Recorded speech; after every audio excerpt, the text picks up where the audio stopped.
All right, we are back. Yes, it's been too long. Yeah, we'll put it like that. Jeez, it is really echoey in my headphones, but we'll power through.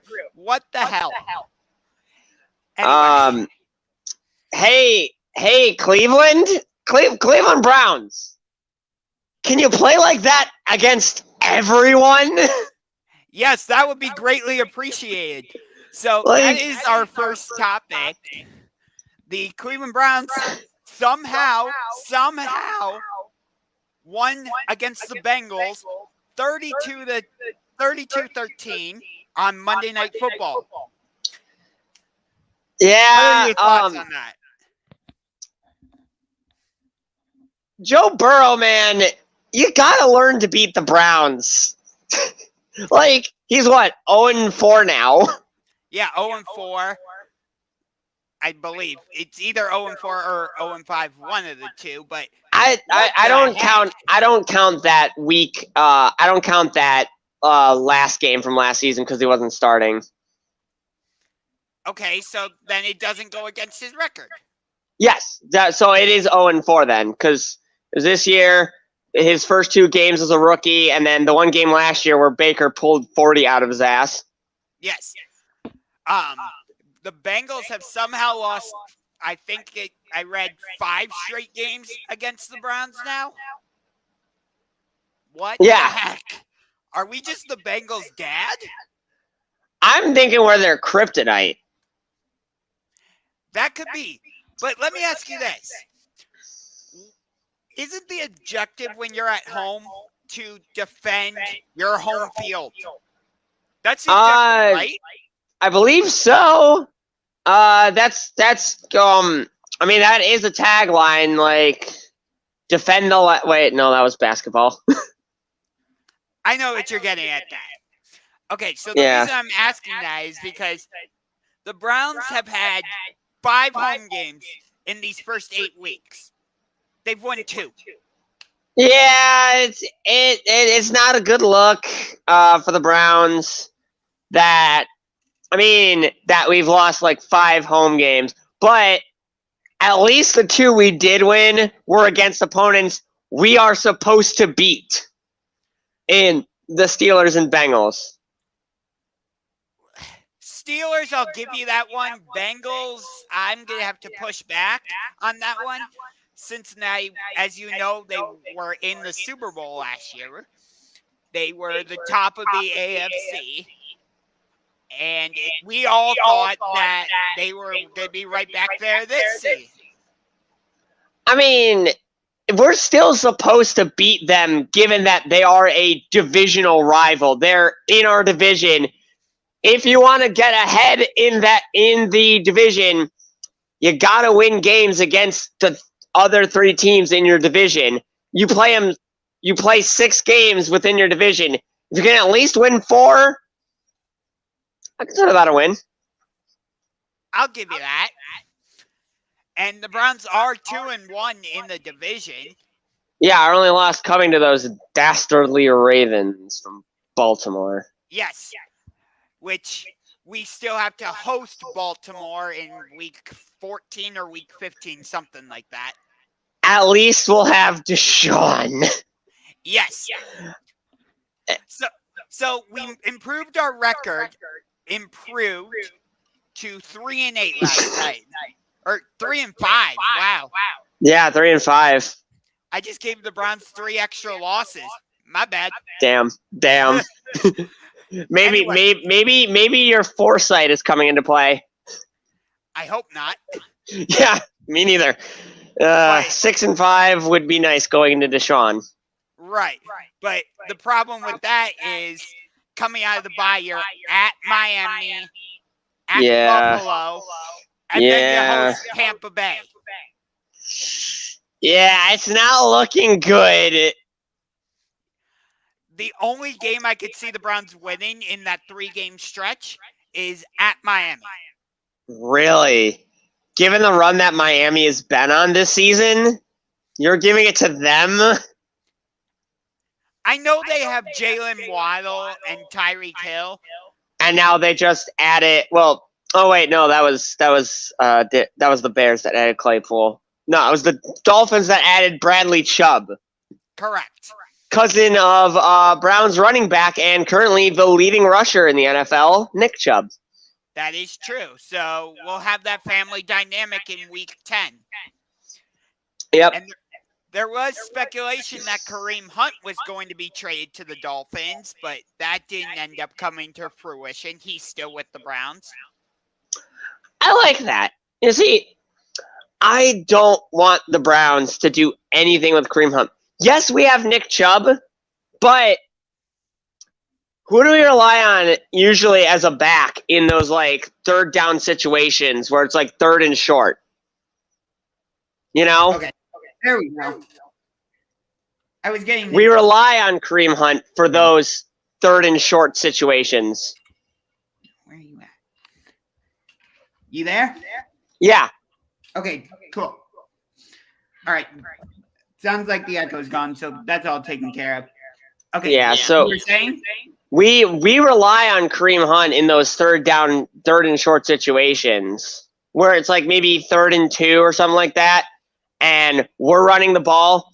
We usually run Kareem Hunt because he can get those short yardage. Yeah, I agree with you on that one. The only problem is when it's 3rd and 2. Why aren't we running the ball? This is not the first time I've heard somebody question Kevin Stefanski's play calling. It's been like this all season long. It's been like this for the past 2 seasons, really. Like, he's, as my friend Ben Fader puts it, he's too pass happy when he shouldn't be. Yeah, I can see that, which I don't get it, because he knows we have Nick Chubb and Kareem Hunt, which is currently the best running back duo in the league. Yeah, I can agree with you on that one. So, you're right, though. He has become very pass happy in the past 7 games and going back to last season.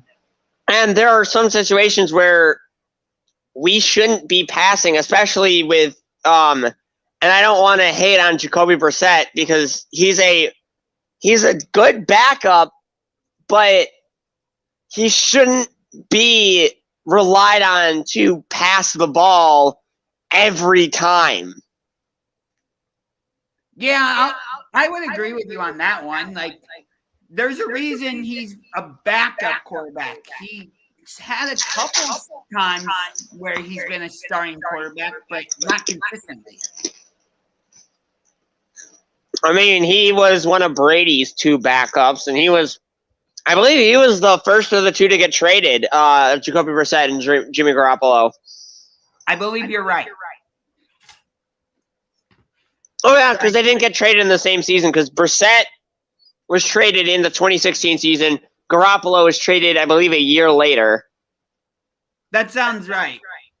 That was also during that whole fiasco where the Browns were trying to trade for AJ McCarron, and they didn't get the paperwork through in time. The Browns find Browns ways to lose, even when they're not playing. Yeah, that was on our bye week, too, by the way. What can I tell you? How? The Browns even lost to the bye week in our 0-16 season. Maybe Juju Smith-Schuster was right. The Browns is the Browns, or however he said it. Yeah, the Browns is the Browns. I remember Baker Mayfield, our former quarterback, taunting him after that playoff game with that, running into the locker room saying, Browns is the Browns, after... God, even though it was 2 years ago, that playoff run feels like forever ago, given what happened after. Yeah, you are right about that. It really does feel like it was forever ago, even though, like you said, it was only 2 years ago. Yeah, because like everything that happened after it with Baker's injury, then us moving on from Baker, then the whole Deshaun Watson situation escalating to, what was it, Now he won't be playing till week 13, and just all this, and then the quote unquote revenge game, which was won by probably one of the greatest field goals in Browns history. Yes. You bring up Deshaun Watson. Obviously, we know he's suspended till week 13, which NFL, you can deny it all you want. You did that on purpose. Yeah, we know it. We know it's for those sweet, sweet Houston reunion ratings. Right. But think about this. If he was eligible to play the following week, not this coming week, but next week at Miami, those storylines would be fascinating. What would the storylines be? There was a period of time where Miami was trying to trade for Deshaun Watson. Oh, that's right. I forgot that it happened because of the whole madness of like, oh my God, the Browns got him. I forgot the Dolphins were like the other front runner. Not this year, they weren't, but they were in the news about it in the past few seasons. I thought they were right up there this season as well, because like I guarantee you they wanted to get rid of Tua before like he started popping off early on. From what I remember, they weren't in discussions with the Texans at any point this season. I could be wrong though. I want to say it was like early on in like the whole Deshaun Watson market. Everyone was like, or the Dolphins had thrown their hat in the ring and then kind of rescinded, and that's when like the Browns came in and were like, hey, we'll take him. I mean, if you remember, the Browns were ruled out of it at one point. Yeah, and that was the Dolphins were already had been ruled out at that point. Yeah, I think at that point it was down to Atlanta and New Orleans, I believe. I thought Carolina was the other one because they didn't have Baker yet. I think Carolina was already ruled out by that point, but whatever. Oh yeah, because Matt Rule had faith in Sam Darnold.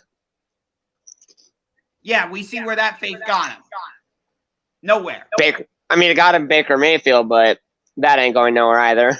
No, it's not. So, anyway, getting back to Monday Night Football, the loss for the Bengals dropped their record to 4-4. Do you think that this season is showing that last year was a total fluke for them? I believe it, but yeah, I could see it. I could definitely see like last year definitely was one of those years where it's like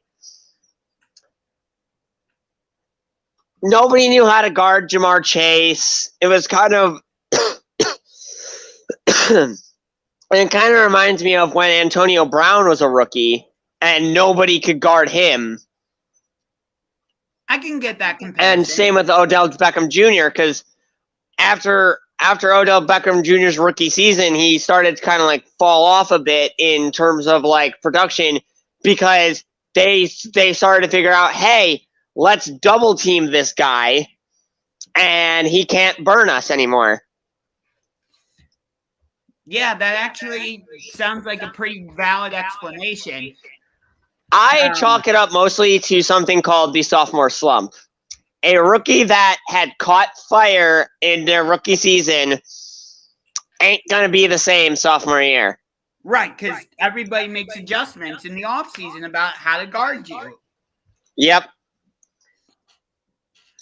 It was the same thing, actually, to transition from wide receiver to quarterback. Doing it a little No, I was going to say look at Johnny Manziel's freshman year in college, or his first like year starting at Texas A&M, and look at his second and see how differently adjusted the SEC was to him his second year than his first. The magic had kind of faded. Yeah, that's a really good point. I didn't even think about that one. Yeah. The only reason I'm bringing that point up is because, well, You're talking about someone who caught fire one year and then dropping off the next. That's like one of the most famous examples in college football is Johnny Manziel. That's the main reason why he kept dropping, because dropping through that 2014 draft was because, well, he was kind of inconsistent. Yeah, and people, I think, were also like critical of him being a shorter quarterback, and we know the reputation of being a short quarterback in the NFL. Well, yes. I mean, look how bad Kyler Murray gets it from NFL fans. The constant jokes about him being short, and which is weird because he's the same height as Russell Wilson, who didn't get the same treatment. Right. I think it's because he came in and immediately led the Seahawks to success. That is true. Playoff, I believe it was the divisional round his rookie year.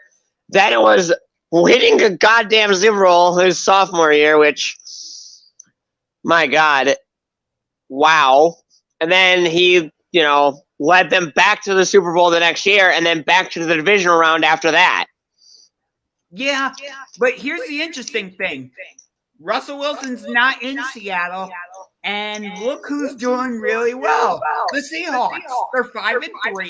They're sitting atop the NFC West. And Geno Smith is their quarterback. Geno Smith isn't a bad quarterback. He was drafted into a bad situation. I 100% agree with you. And right now, the Seahawks are looking pretty. Like, see, we weren't the problem. Maybe I believe Russell Wilson was holding the Seahawks back, because even when he got injured last year and Geno Smith took over, he looked good. Yeah, he did. You're right. Do you think the Seahawks can actually continue to play like this and somehow, some way win the NFC West? If the Rams don't catch that same fire they did last year, I believe absolutely. It's interesting that you bring up that point about whether the Rams can catch that fire that they had last year or not. It feels like both teams in the Super Bowl last year were flukes. It reminds me. Go ahead. It's kind of reminding me of what happened after Super Bowl 50, where the Panthers and Broncos fell off, obviously for different reasons. The Panthers, I don't know why they fell off. It was unexplained, but the Broncos fell off because obviously Peyton Manning retired, and, they didn't have a decent replacement quarterback yet. Right, and their defense didn't play as well as it did the year that year in 2015 or whatever it was. Von Miller had gotten injured, and I believe they had some retirements on defense as well.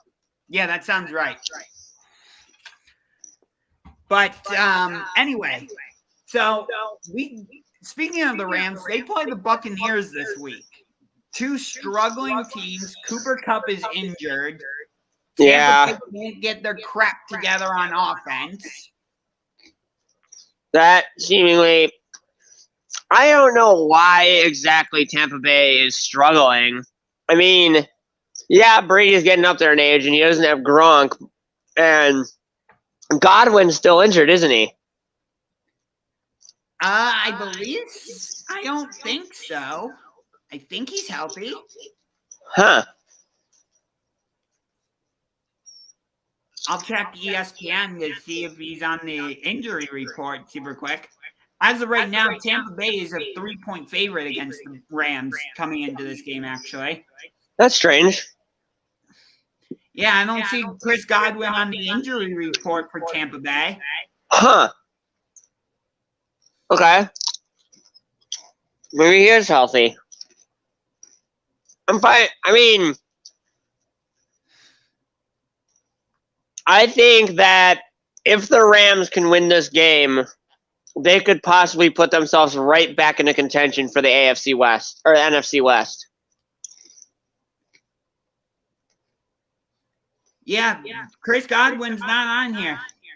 Huh. For the injury report. All right. That's good. He's healthy. All right. So then Brady has no excuse for struggling. And they didn't make any trades by the trade deadline today at 4 p.m. Eastern, so they're stuck with the team they have. I'm surprised the Packers were quiet. A lot of people were. With Aaron Rodgers constantly freaking complaining about getting no receivers. Like, come on. Either draft or trade for a receiver. Stop angering the man. Yeah. I don't know what it is about the Packers. Like, why did you trade this Devontae Adams? I get it. Like, the wide receiver market has gone way up. But do you want to keep your contention window open, Green Bay? Oh, and don't forget. They replaced Devontae Adams with whatever's left of Sammy Watkins. Yes. Who is not much. Who's injured again, isn't he? I believe so, yes. My God. Lol, pack, lol. Yeah, but I mean, they're still in second place in the NFC North because Chicago and Detroit just can't figure it out right now. I mean, second place in the NFC North is just, winning the NFC North is just a participation trophy. You don't have to do much to win it. You just have to not be the Bears or Lions. Which the Vikings are not. They are running away with the division. They're 6-1. That sounds about right. Kirk Cousins is finally hitting his stride with Justin Jefferson and Adam Thielen. Yes. Just don't put him in prime time or he'll somehow find a way to screw up. Yeah. And now he has extra help with the new tight end they received from the Lions, TJ Hawkinson. I did find that funny that the Lions traded TJ Hawkinson to a division rival. I'm just like, okay, Lions, what the heck are you doing? Do you want to be a The Lions already broke rule number 1 of the trade deadline. Don't trade within your own division. My God. The Utah Jazz and Minnesota Timberwolves broke that rule when Minnesota traded for Rudy Gobert. That is true. Anyway, speaking of the NBA, so the Cavs, after losing to the Raptors on opening night, we've won 5 straight. Mm-hmm. I call that without Darius Garland, who got injured in that opening game against the Raptors. What I want to talk about specifically is what the hell is Karis LeVert? This man is not real. 41 points against the Celtics. My God, man, you have earned my respect. I like what he's doing. I'm not sure he should stay in the starting lineup, though. I mean, would you rather have him or, 9 points? Okoro? Yeah, 9 points, Okoro. All 9 points of him, baby. Averaging under 10 a game. Yep. I will give you that. He's not a reliable scorer, but here's the thing. He does play really great defense, does he not? Yeah, so that's why I believe our second unit does a lot better. Because, if you look at that second unit, it's full of a lot of defensive guys, like Kevin Love,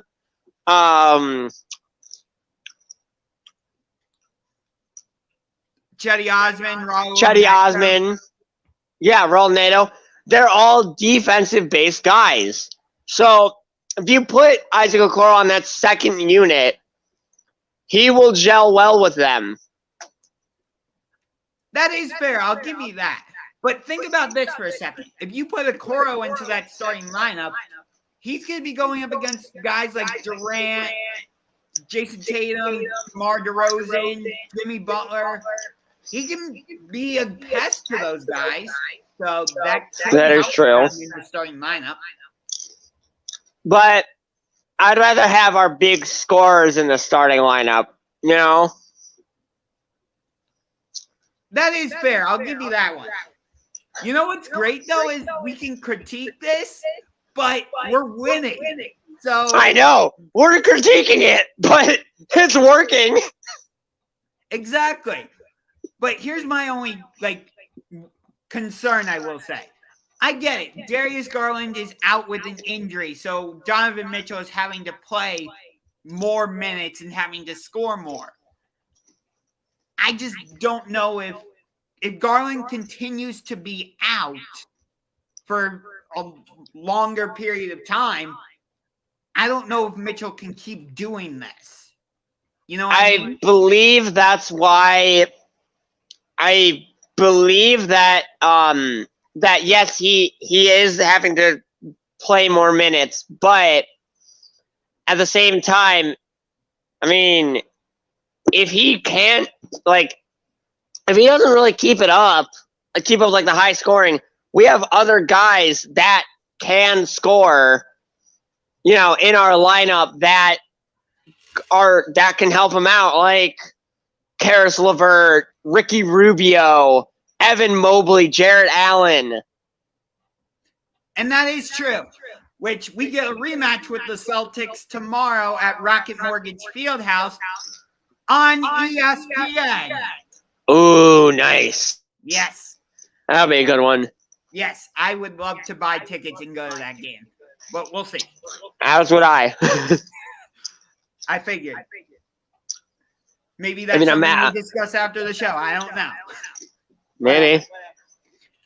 Either way, though, so after this game against the Celtics, we go out on a California road trip, although we start the road trip in Detroit.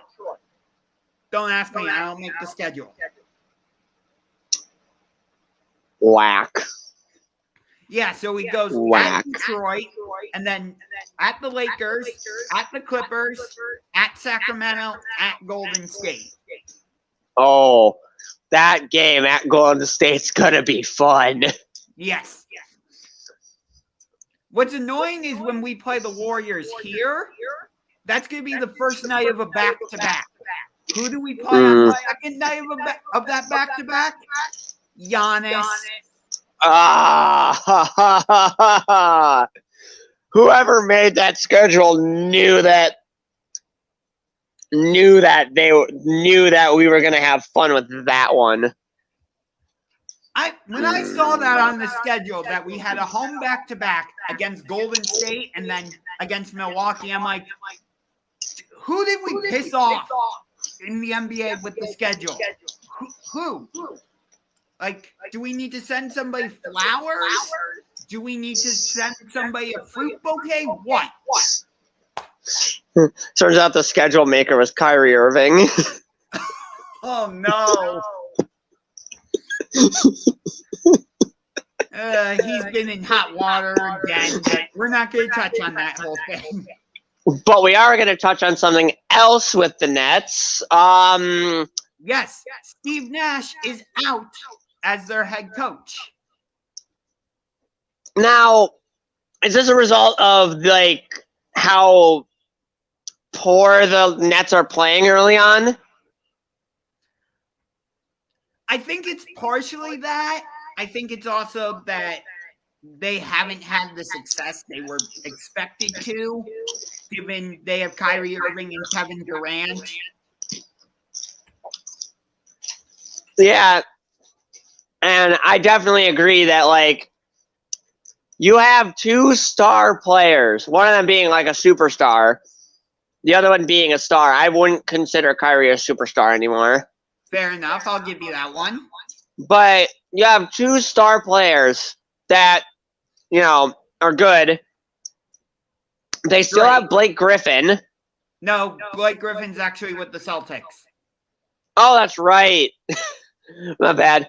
Well, God, do they have anyone else besides just Durant and Kyrie? Ben Simmons. No. I said somebody else, not a liability. Oh, I'm sorry. I thought I misheard you then. Whatever. So they don't have anyone. They have nobody. It's just Durant and Kyrie and then a bunch of jobbers. I believe Seth Curry is still with them, so he's somebody. Yeah, he's the younger brother of somebody. Yes, Steph. Yeah. The Nets actually play tonight on TNT against Chicago at 7:30. Go Bulls. That's something I didn't expect to hear from a Cavs fan. I don't hate the Bulls. I just don't like Kyrie or Durant anymore. So other than Kyrie and Kevin Durant, Brooklyn has Royce O'Neal, Marquise Morris. Oh, I know that name. Patty Mills. They got Patty? They got Patty Mills. Oh my God. Yes. I remember him with the Spurs. And then Joe Harris, Cavs legend Joe Harris. Yes. All right. And then Seth Curry, like I said. Yep. TJ Warren. I don't know that guy. And other than that, nobody. Okay. So, no one in the Nets are struggling. They have 2 superstars and then a bunch of mid. Are you trying to channel your inner MJF there? Kind of. I've been working on a heel turn. Just don't know who I'm going to turn on. I feel like in our past few conversations, a heel turn has been coming from you. Well, I mean, that's why I'm wearing the CM Punk shirt, because I will go full heel when he didn't. We'll get to wrestling later. Don't worry about it. Don't worry. I know. Anyway. What's the World Series at? Are we like tied? Yes. So Game 3 of the World Series was supposed to be last night in Philly, but it got rained out, so it got pushed back to tonight. All right. Series is tied 1-1. Okay. So Game 3 is tonight, Game 4 is tomorrow, and Game 5 is Thursday. And then wow, travel back day to back on to back. Friday, Game 6 and 7, if necessary, would be Saturday and Sunday back in Houston. Okay. Oh, so they're still doing the 2-3-2. I thought for some reason I thought they transitioned to the 2-2-1-1-1. No, they have not done that yet. Okay. Yeah, it's still the traditional 2-3-2. Okay, I can get down with that. It makes sense to do it that way in baseball, though. Yeah. Although that's what the AHL uses for their Calder Cup final, for the Calder Cup finals. Yeah, the NHL does that same thing for the Stanley Cup final, and the NBA does it for the NBA finals. Well, no, they don't do 2-3-2. They do 2-2-1-1-1. Oh, that's what I thought you were referring to. My bad. No, the Calder Cup finals is 2-3-2 because in 2016, when the Monsters won it, Game 5 was also supposed to be in Cleveland, and the night after. Okay. Now I get what you're saying. My bad. I misunderstood. Yeah. No, it's all right. Whatever. Yeah. Speaking of baseball, I just want to say a quick congratulations to the Cleveland Guardians. What a season. That is true. Nobody was expecting him to make it all the way to Game 5 of the ALDS against the Yankees. So congrats to them on that. I just think just about everyone, because what source was it that gave us a 7% chance to win the AL Central before the season began? And look where we are now. I don't remember ever seeing that, but I remember hearing about it somewhere. You could be right about that. Yeah, I remember hearing about it somewhere that was like every team's chances of winning their division ranked, and when it came to the Central, the Guardians had the lowest chance. I think we were like the only team, or the only like team in the AL Central with a lower than 10% chance, which is weird considering the division we're in is like one of the easiest to win. That's why true, because we never know what Minnesota is going to be. We thought Chicago was actually going to continue doing what they did the year prior, and they didn't. And Detroit and Kansas City, who knows with them? They had their years of glory in like 2010 and 2014, 15, but after that, it just kind of went downhill. Yeah. So transitioning, actually, we'll get to wrestling in a minute, but they're actually unveiling the college football top 25, the first rankings. LSU is in at number 10. I'll give you the rankings as they unveil them. You know how it is with ESPN. They talk about every team, yada, yada, yada. So they probably won't get to number 9 and number 8, number 7 for a while. So we can keep talking about. Oh, here's number 9, USC. Your favorite? Yes. Yes, totally. USC is my favorite team. Not actually. We have it on. We have it recorded now. We have him. We got it, ladies and gentlemen. We got him. It's an inside joke. It's not. It is. It is. I know. One of these days, we're good. One of these days, me, Colin, Matt, and John are gonna like conspire together to just get you a bunch of USC merch. We'll see. Penn State is actually my favorite team. But hey, at least we gave Ohio. At least they. I know certain people don't like it when I say we for Penn State, so I'm not going to do that. By the way, Oregon comes in at number 8. Interesting. TCU at 8-0 is number 7. I love the horned frogs. What the hell kind of name is that? At number 8, I would have thought, or I'm sorry, number 7. I would have thought they could actually get as high as number 5. I was thinking the same thing, but you have to look at the other teams in the top, in those 5 areas. Right, Tennessee, Georgia, Ohio State, Michigan, Alabama. Yeah. Which, check this out. This Saturday, we are getting Tennessee at Georgia. Oh my God! Yes. Yep.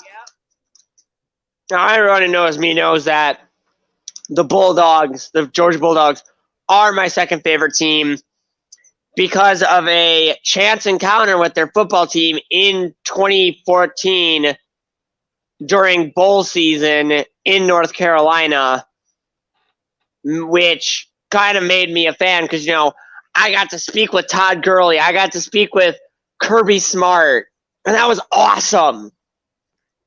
That is really cool, man. So, all right, they're going to unveil the top 6 shortly. So, before they do that, I'll give you what I think the ranking should look like. I'll give Tennessee number 1 overall because they've had the best wins on the calendar so far. That is true. They beat Alabama. They beat Kentucky. When they beat Florida, the Gators were a good team. True. Georgia number 2. Oh, here we go. Alabama comes in at number 6. Wow. And that Alabama, low. You know who Alabama plays, right? Who? They go into Death Valley in Baton Rouge. Oh, LSU. Yep. That's going to be a good one. Usually is a good game when Alabama and LSU link up. Yeah, that is true. Ooh, this is going to be Brian Kelly's first taste of the Alabama LSU game, actually. Really? Huh. Because Brian Kelly's the head coach of LSU this season. Oh, yeah. Because I remember he tried doing that whole Southern accent. Ugh. What? Michigan is number 5. Wow. Okay. Ohio State. So the top 4 is going to be in some order. Ohio State, Georgia, Tennessee. Who's the last one? Ohio State, Georgia, Tennessee. And who? Is there someone we're missing from like the Pac-12? The Big No. 12? Wait, where's Oklahoma? They're not ranked. Oh. Or they could be ranked. They just might be in the bottom half. That is true. It's not going to be Oklahoma State, I wouldn't think. Oh, right. We forgot about Clemson. Oh, that's right. Yep. There's Clemson's number 4. Okay. All right. I don't know how I forgot about Dabo Sweeney and those Clemson Tigers, but somehow I did. Sorry, Clemson. I'm not. I don't hate Clemson. I just did not like what happened in that college football playoff game. What was it, 3 years ago now, when that bullshit targeting call happened? Yeah. That's the main reason why I will never be a Trevor Lawrence fan. Because, to borrow a term from wrestling, he sold that. He sold that hit so good. Georgia is number 3. Oh my God. Okay. Watch Ohio State be number 1. I wouldn't be surprised. It should be Tennessee, though. I would realistically say Tennessee, but it would be funny if Ohio State was number 1. It would not surprise me if Ohio State came out of these initial rankings number 1. I just realized, I don't know if this has happened in the college football playoff before, but with Clemson and Tennessee both being in the top 4, you have 2 teams with the color orange in the top 4. It's happened with the color red. Tennessee is ranked number 1. Oh, So yes. It's going to be number 1 at number 3 on Saturday when Tennessee plays Georgia. Oh, wow. That means Ohio State's number 2. Correct. So the top 6, Tennessee, Ohio State, Georgia, Clemson, Michigan, Alabama. Michigan outside of the college football playoff, where they belong. You know what's going to happen, though. These 2 teams, Ohio State and Michigan, are going to keep winning, and that's going to set up a heavyweight showdown Thanksgiving weekend in Columbus. Oh, yeah. That's going to be amazing. Oh, my God. That might be game of the year right there. We'll have to see how this Tennessee-Georgia game goes. Yeah, I'm interested in that game. Yeah. And then TCU, Oregon, USC, and LSU round out the top 10. All right. Do you have any issues with any of those rankings? No, I don't see any. Yeah, I would actually put TCU ahead of Alabama. Well, yeah, because Alabama has a loss and TCU's undefeated. Correct. And the top 5 are all undefeated. Tennessee, Ohio State, Georgia, Clemson, Michigan. Yes. And then 11 through 15. Ole Miss, UCLA, Kansas State, Utah, and Penn State.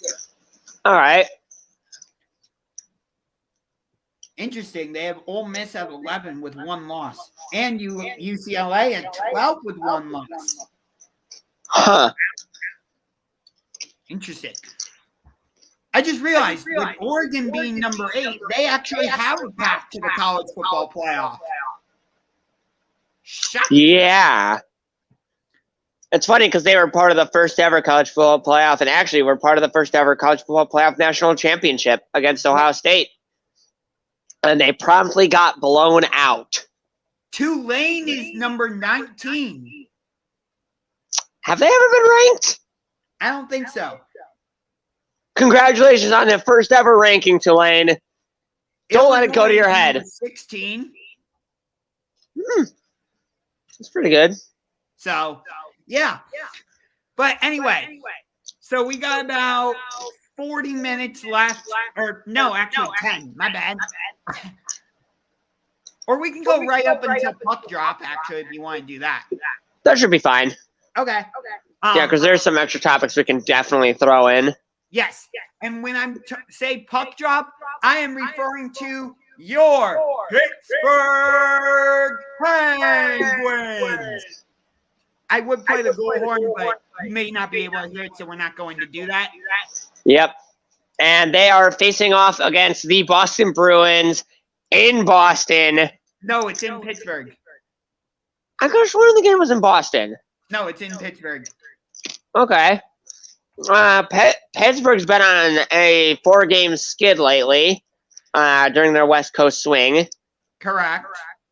Having lost to Edmonton, then Calgary, then Vancouver, who has been the biggest disappointment so far this season.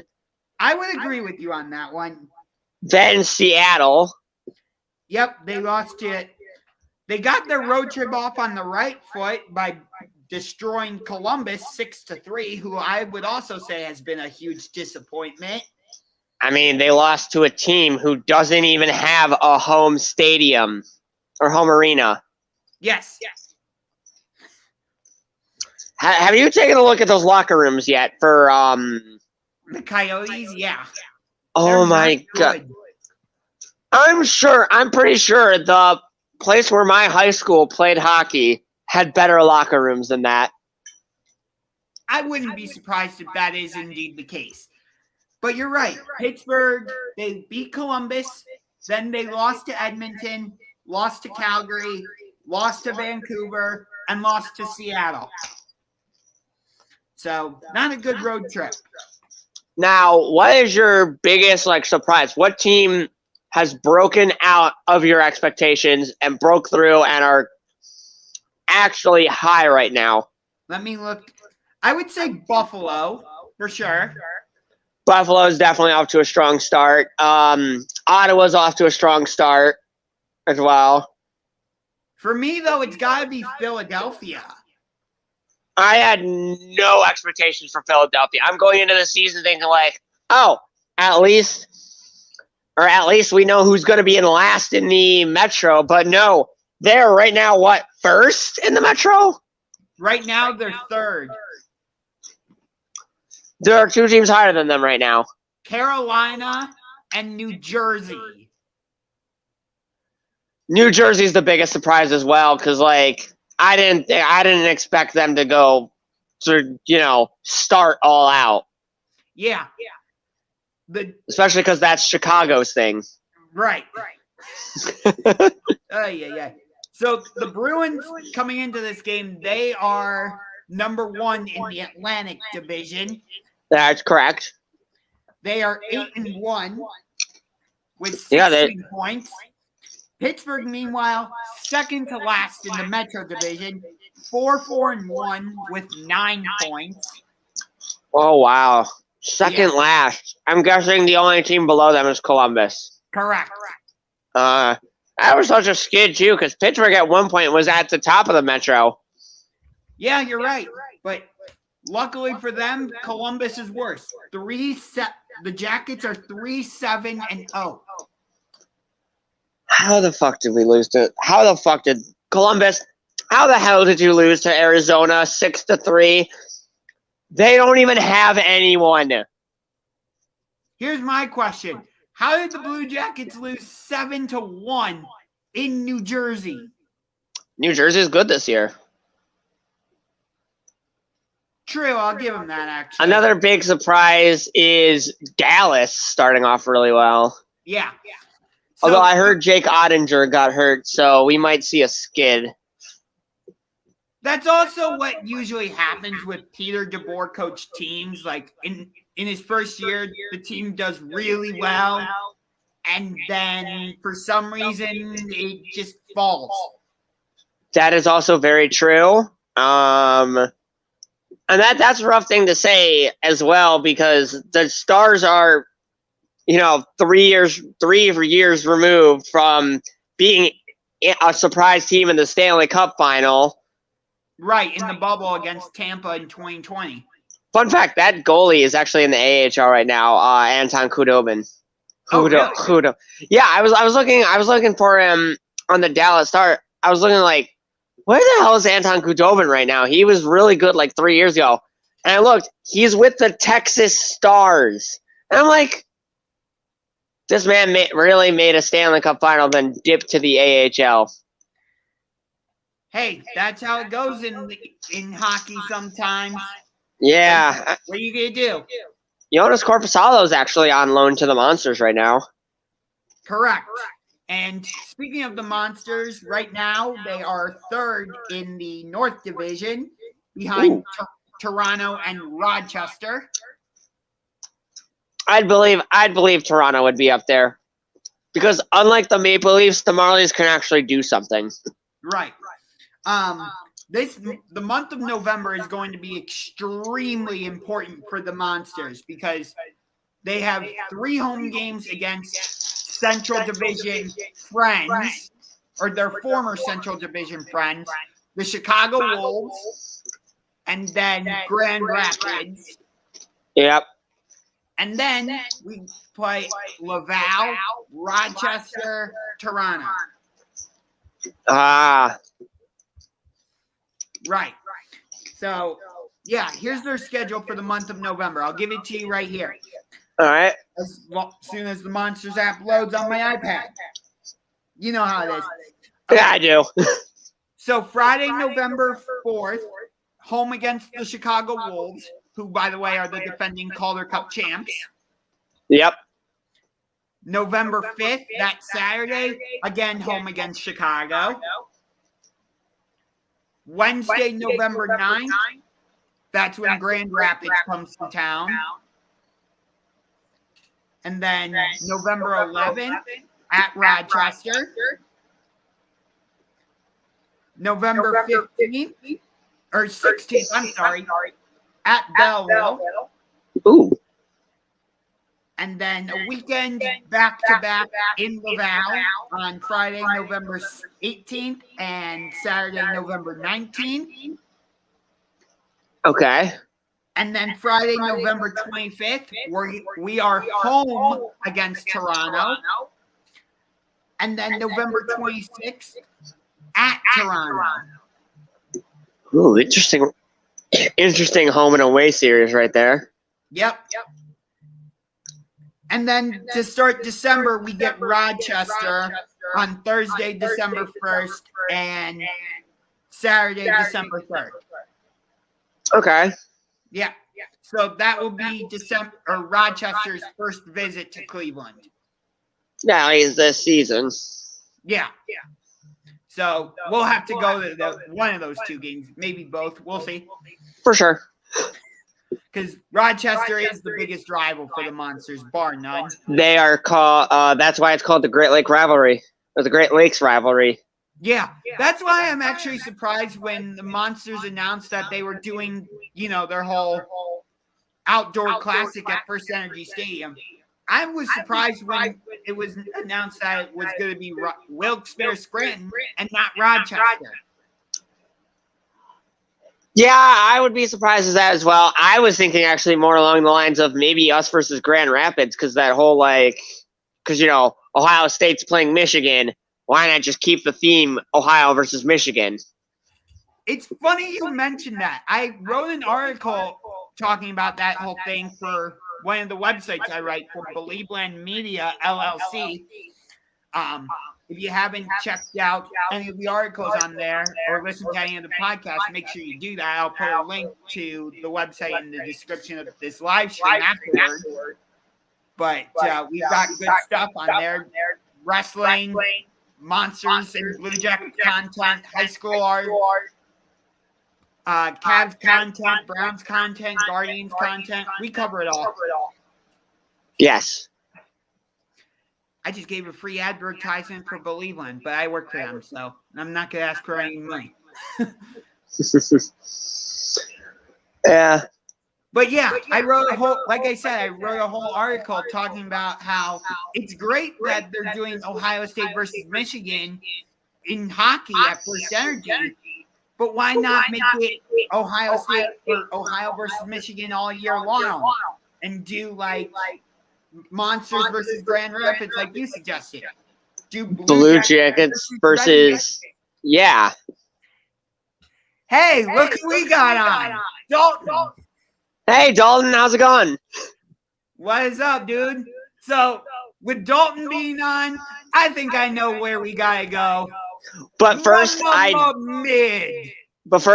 do gotta get your opinion on something major that happened on Sunday. Actually, hit me. I've been meaning to talk about this. Did you see that wild video game move by Ross Chastain to eliminate Denny Hamlin from the NASCAR playoffs and secure a spot in the championship 4? No, I did not. I missed it. He rode the wall all the way around to advance his position. Practically wrecking himself in the process, but it worked on the last lap. Wow. You'll definitely have to take a look at it. I saw the footage from multiple angles, multiple times, and it's just baffling. And here's what he said in his post-race interview about that move. He played a lot of NASCAR 05 on the GameCube. He knew it would work. Wow. I guess EA Sports is really in the game. Or was. But now I get it. I guess it's time that we get to the main event. Yes. We are getting at Full Gear, which is AEW's next pay-per-view on November 19th. Not November 12th. November 19th. So when's UFC 281? That's November 12th. Oh, shit. So we're going to miss that for that Matchroom Boxing thing, if you're okay with that. Yeah. But you and I have never been to a boxing event before. That is true. That is true. I'll fill you in for those of you who may not know.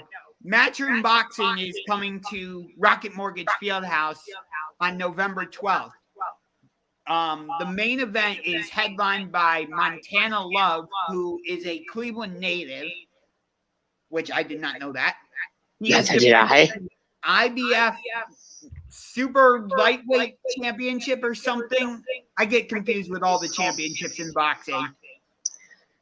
It's like when I came back to wrestling this year, and all of a sudden there's a TNT champion, a TBS champion, a ROH television champion.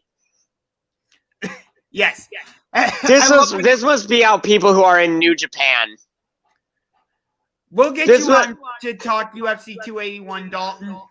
This must be how people in New Japan feel, because they have at least 1 billion belts. Something like that. But all I know is Montana Love is defending his championship in the main event against Stevie Spark. So, should be a fun night. Montana Love's brother is actually also on the card. Really? Yes. Okay. Prelims or main card? I think prelims, they call it the undercard. So That's what the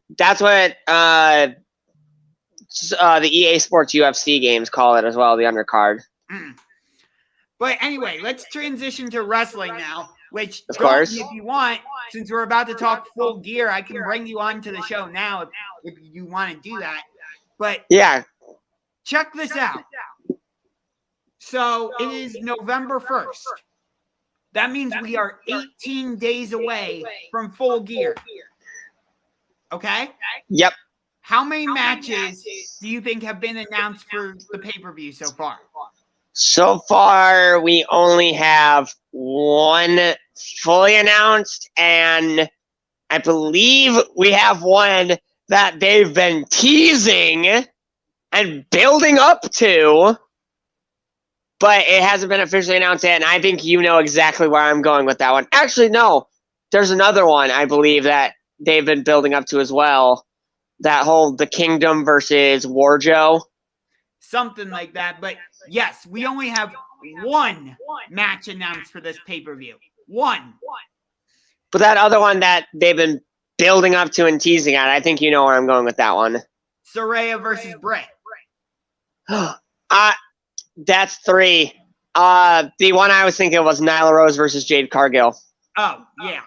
We're finally going to get Nyla Rose taking the TBS title off of Jade Cargill as she deserves it.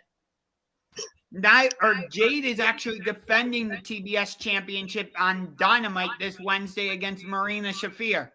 She doesn't even have the belt. Nyla still has the belt. Don't ask me. I don't know. I don't get it either. But this story is weird.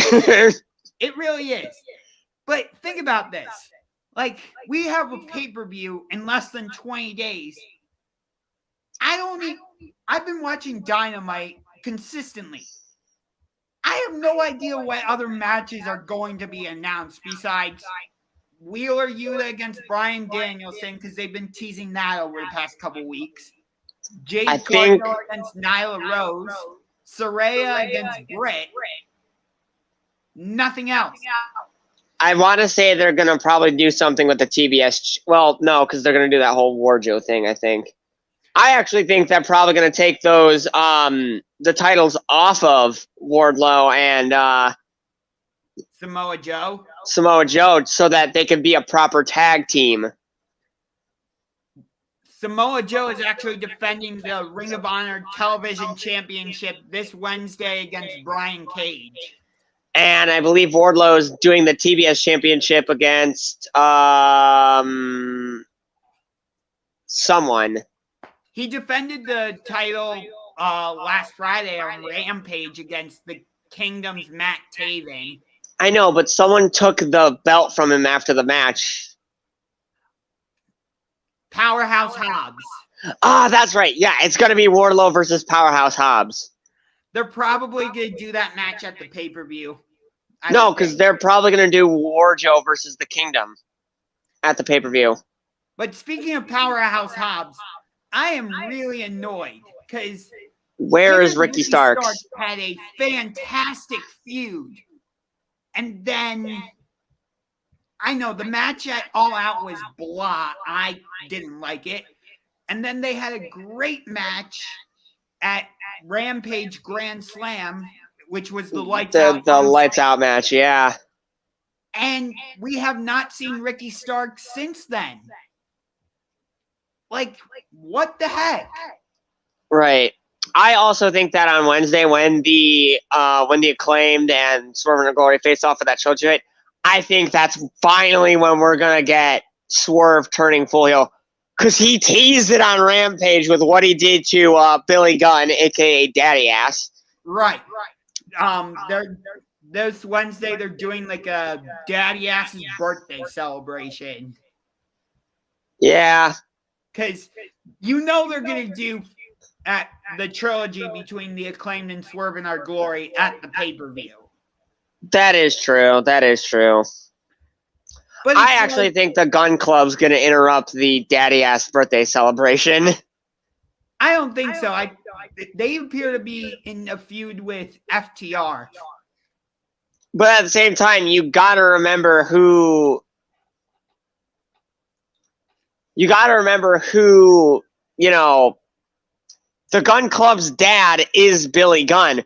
Why wouldn't they show up for his birthday? Because they're not feuding with the Acclaimed. That is also true, but that doesn't mean they can't just interrupt because, you know, they're his dad. He's their dad. Like, that it's kind of sort of the blurring that line between kayfabe and real life. Yeah, I get what you're going with, where you're going with that. All right, Dalton, I see you commenting a lot in the live chat. I just put the link to come backstage in the live chat. Get your butt in here, Dalton. Yeah, we got to talk about this. Because I see what you're saying. Because you were this Christian comment, Cage. same thing for Christian Cage. The injury to Christian Cage that he suffered really sucks. And I originally thought that, you know, Jungle Boy breaking his hand was kayfabe, just like what happened with Sheamus recently with the Bloodline breaking his arm, and that was all kayfabe because he got married over the weekend. Correct.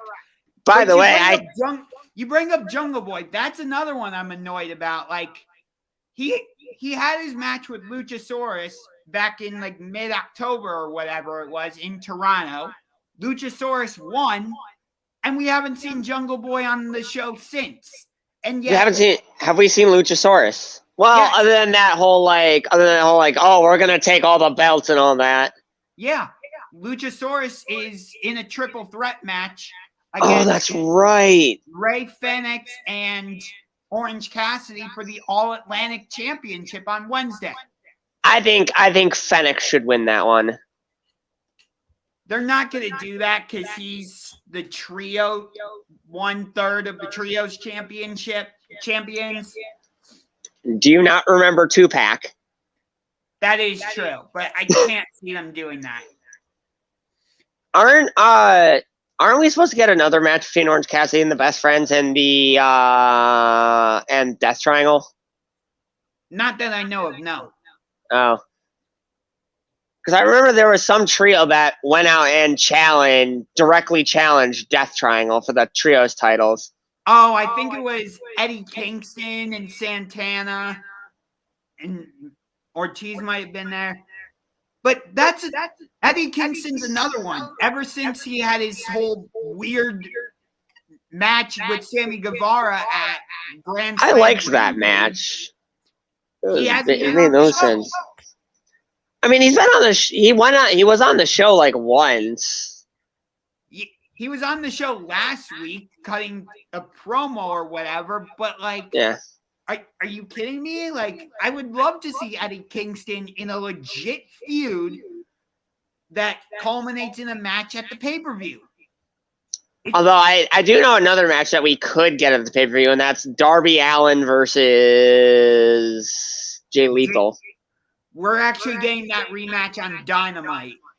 Oh, I was hoping they'd save it for the pay-per-view. Also, what is the deal with Jay Lethal and Sanjay Dutt? Because at one point they hated each other, and now they're friends again? Yes. And Satnam Singh is still with them, even though he's done literally nothing. The only thing he's ever done was throw Wardlow through a table. Yep. Okay? Why couldn't we have gotten that match? The funny thing is, when Satnam Singh made his debut, they did the whole, like, classic wrestling trope of lights out. And then they brought the lights back on, and there he was. And people are like, wait, who is this? Nobody knew him. Yeah. I mean, it worked when Malachi Black made his debut versus after that Cody Rhodes match. That is true, yep. Because people knew who Aleister Black or Tommy End was. Correct. That was his original wrestling name, yeah.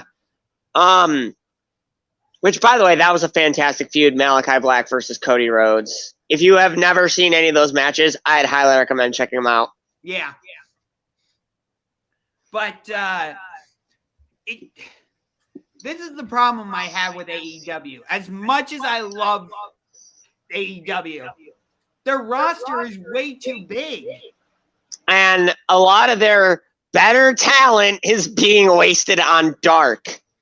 Remember, when AEW came to Cleveland on August 24th, Matt Hardy, a pretty much guaranteed Pro Wrestling Hall of Famer, was on a developmental YouTube show against a jobber. Think about that. He's been in some type of storyline with the Firm recently. Oh, yeah, because they basically own him. They turned his Twist of Fate into the picture. I know exactly where this is going. Which, speaking of the Firm, they actually turned their back on MJF at the end of Dynamite last week. I saw that on the Ups and Downs. Yes. I can't say Simon Miller's Ups and Downs because he didn't do it this week. He was on vacation. He is back, though. He did Raw Ups and Downs. Okay, I'm going to have to check that one out. Yes. Because I'm so confused as to what happened on Raw last night, because that our Discord chat did a whole, like, there was just reactions. There was nothing that went on. Like, I was so confused. That's why I asked who won the women's tag championships, because nobody said, oh, Bliss and Asuka. They were just like, oh my God, Damage Control lost. I'm like, who? To who? Yeah, it was to Asuka and Alexa Bliss. Which, as a fan of both, I am very, very happy. Which, it doesn't make sense why they won the championships from Damage Control. Because, you know, that whole group's thing, Bailey, Dakota Kai, Io Sky, their whole thing is, we want to take over. We want to take control of the women's division. But here's the problem. You don't have any of the championships. Bailey. She's not the Raw Women's Champion. Wait, what? I thought she beat Bianca Belair for the... No. Then what was the whole point of that Nikki Cross thing? That was to reintroduce her.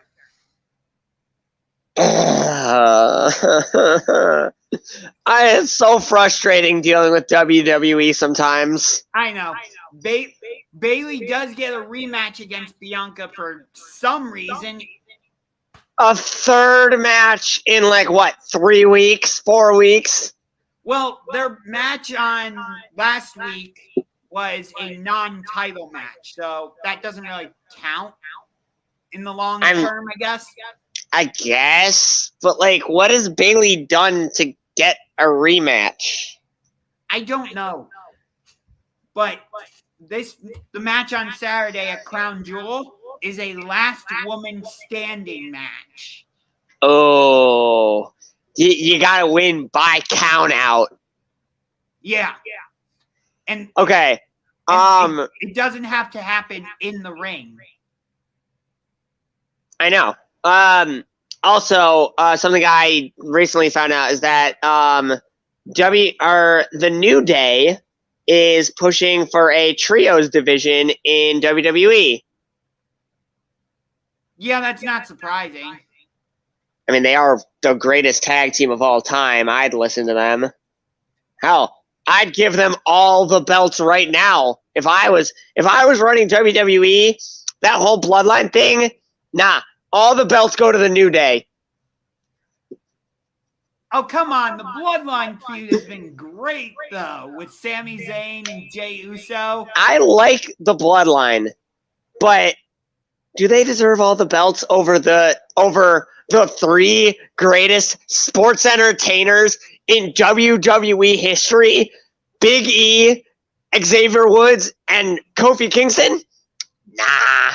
Roman Reigns who? Big E's my tribal chief. Roman Reigns is going to hunt you down and punch you right in the face, or just give you a spear. Doesn't he know I'm secretly Goldberg? Oh, good God. Goldberg actually was in a horror movie once as Santa. I'm not joking. The movie's called Santa's Sleigh. It's a freaking terrible movie, and it features Goldberg as a killer Santa Claus. I'm not joking. I wish I was joking. I'm not. It's horrible. That just sounds terrible. Yeah. Hey, it's no better than Hornswoggle being the Leprechaun in Leprechaun Origins, which was made by WWE Studios. So, Or how about a generic action movie starring Kane and Dolph Ziggler? Good God. Hey, speaking of like films and whatnot, with CM Punk seemingly on his way out of AEW, because they're bringing back the Elite. It's perfectly, it's freaking obvious. You can't have all Elite wrestling without the Elite. Yeah, but otherwise it would just be all wrestling. Anyway, with Punk or with the Elite coming back and Punk basically done, do you think they're gonna have to change the cover of AEW Fight Forever? Because he's on the cover.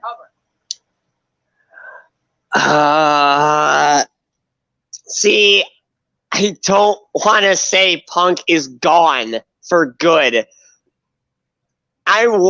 Part of me really hopes that he kind of made up with the Elite behind the scenes and they're all buddy again and they're going to save him until the end of Full Gear. He's going to come back and he's going to feud with MJF over that title. I don't see that happening, man. I really don't. As much as like the internet's hating on CM Punk, he didn't start the fight. The Elite did. There have been mixed reviews, mixed like stories about that whole thing. I don't know who or what to believe about that whole thing anymore. If you want to really stretch it to where this all started, it really all started with that Hangman Adam Page promo before Double or Nothing. You mean the one where he was like, I'm protecting AEW from you. Yeah, he's like, I'm not just defending this AEW championship against you. I'm defending AEW from you. And I'm like, this is not going to have any unforeseen consequences, is it? I will say this.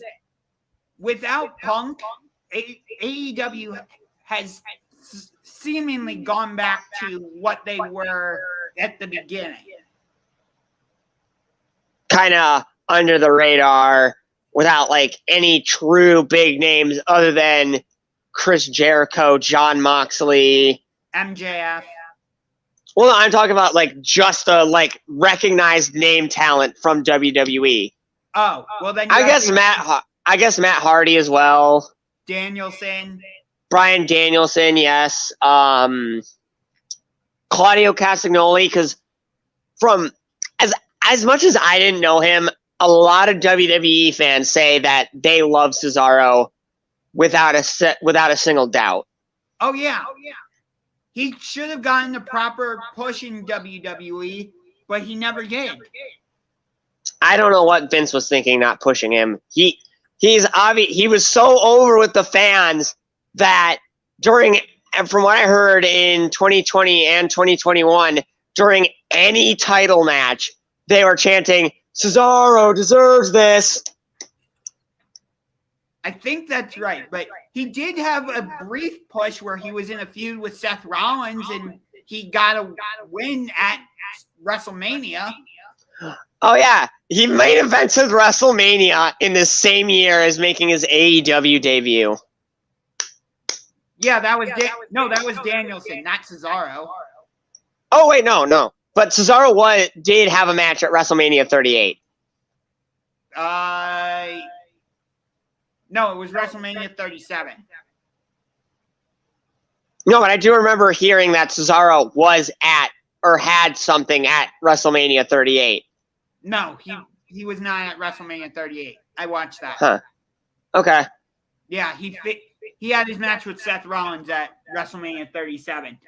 But we are just about out of time. We are about 5 minutes away from the start of Bruins Penguins on ESPN. Yep. So we are going to wrap things up. But before we get going, if you liked what you saw, give that like button a skull-crushing finale like The Miz.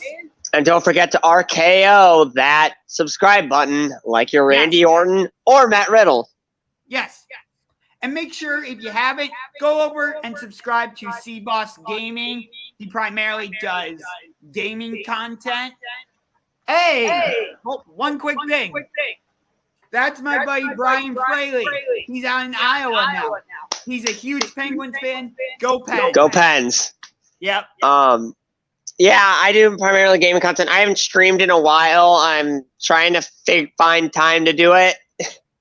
All right. And content to stream. Sounds good. Well. Yep. Well, we will be back next Tuesday. We'll be talking UFC 281. Hopefully, more matches will have been announced for Full Gear. We'll see. We'll find out, and we'll see if they pull the trigger on any matches tomorrow at AEW Dynamite. Dynamite.